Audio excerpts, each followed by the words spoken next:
Corrente elétrica e tensão. Nono ano, página 242 a 247.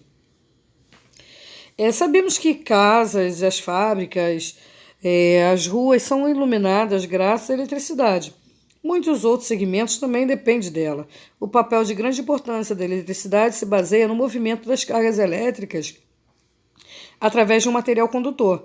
As cargas elétricas em movimento ordenado constituem a corrente elétrica. Considere um fio condutor de cobre em equilíbrio eletrostático. Os elétrons livres de seu interior estão se movimentando desordenadamente, o que nos indica que todos os pontos dos fios de cobre possuem mesmos potenciais. Se ligarmos os terminais de uma pilha ou bateria aos extremos do fio, ocorrerá no qual os elétrons livres do condutor irão se ordenar e se movimentar em uma única direção e sentido. Duas condições devem existir para que possa estabelecer uma corrente elétrica entre dois pontos. Primeiro, precisa existir um percurso entre dois pontos por qual as cargas podem se movimentar. Segundo, precisa existir uma diferença de potencial entre os dois pontos. Essa diferença de potencial é chamada de DDP. Existem dois sentidos para a corrente elétrica, a real e a convencional. O sentido real é determinado pelo movimento dos elétrons no interior do condutor. Esse sentido vai do polo negativo para o polo positivo. Já o sentido convencional admite-se como sendo o movimento das cargas positivas no interior do condutor.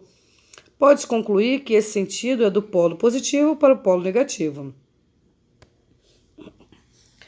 A intensidade de corrente consiste na quantidade de carga elétrica que atravessa a seção reta de um condutor, na unidade de tempo. A intensidade de corrente é representada pela letra I, e sua unidade no sistema internacional é o ampere.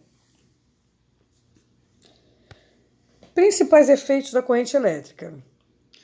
Primeiro, efeito térmico, que durante a passagem da corrente elétrica, o condutor é aquecido devido aos choques dos elétrons livres em seus átomos. Assim, o aumento da energia nos átomos faz aumentar suas vibrações e, consequentemente, sua temperatura. O efeito também é conhecido como efeito Joule e é a base do funcionamento de vários aparelhos, como chuveiros, ferro de passar roupa, ferro elétrico, aquecedores de ambiente. O efeito magnético é que todo fio percorrido por corrente elétrica produz em seu interior um campo magnético. Esse é um dos efeitos mais importantes, constituindo a base do funcionamento de motores, transformadores, entre outros. Já o efeito químico, quando colocamos um ácido, um sal ou uma base em contato com a água, essas substâncias se dissociam em íons positivos e negativos. Ao estabelecermos uma DTP entre dois condutores mergulhados na solução, os íons se dirigem aos polos de sinal contrário, neutralizando-se. Assim, a substância sofre uma decomposição que denominamos eletrólise. Esse efeito é utilizado, por exemplo, no revestimento de metais, cromação, niquilação, prateação. E agora, o efeito fisiológico. A passagem da corrente elétrica através do corpo humano provoca algumas reações, contrações musculares, sensações de formigamento e dor, queimaduras, perda de consciência e parada cardíaca. Denominamos esse fenômeno como choque elétrico.